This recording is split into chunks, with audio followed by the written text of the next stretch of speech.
Vedi questo? Ah. Il virus.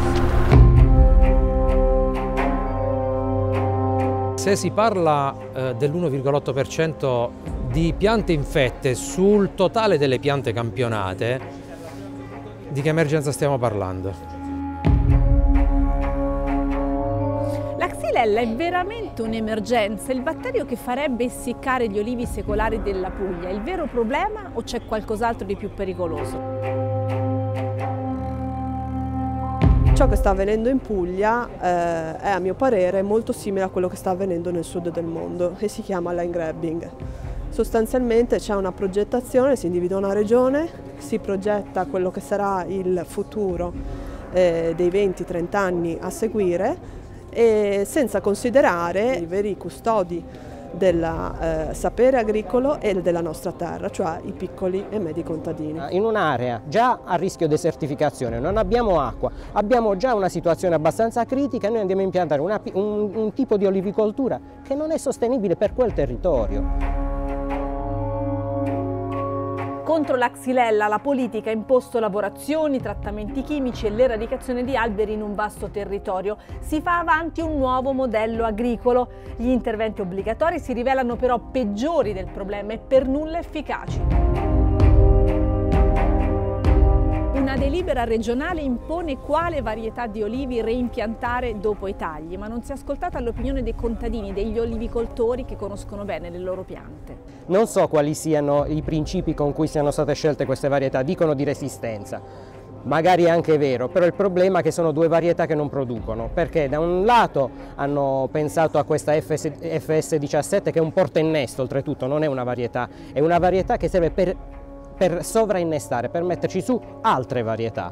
Di suo comunque sia non produce, o meglio, produce dietro forti input energetici, come ho già detto, quindi bisogna dare tanta acqua, concimi e fitofarmaci. Per quanto riguarda il leccino invece l'hanno cercata con lanternino, perché è una delle poche varietà di ulivo che ha bisogno dell'impollinatore. Passare dalla coltivazione tradizionale alla coltivazione intensiva è particolarmente grave in un momento storico in cui la scarsità d'acqua è la vera emergenza.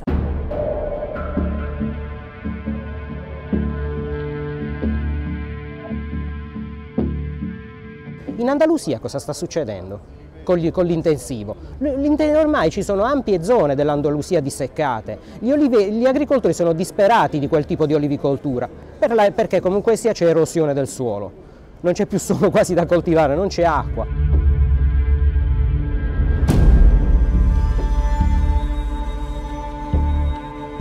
La delibera regionale contro la Xylella viola il diritto, quello attuale e quello delle generazioni future. Io l'ho definito obbrobrio giuridico, perché raramente nella mia attività di giurista, di costituzionalista, mi sono trovato in presenza di un provvedimento che viola nello stesso tempo tante norme, anzi tanti principi fondativi della nostra Carta Costituzionale. Perché qua non stiamo parlando di violazione di norme qualsiasi, stiamo parlando di violazioni che costituiscono l'asse portante della nostra democrazia.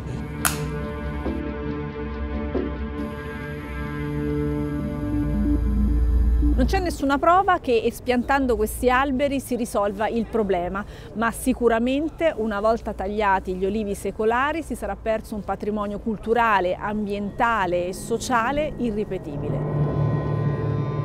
Prima di tutto, per noi agricoltori, l'ulivo, chi fa l'agricoltore sa benissimo, è una riserva idrica. In passato noi riuscivamo a coltivare ortaggi senza irrigazione, perché l'ulivo di per sé è una riserva idrica del terreno, è una riserva anche di sostanze nutritive per le piante che vengono impiantate al di sotto della sua chioma. E se il problema non fosse la Xylella fastidiosa, ma fosse la conduzione del suolo danneggiato, enormemente danneggiato dall'utilizzo di pesticidi e diserbanti?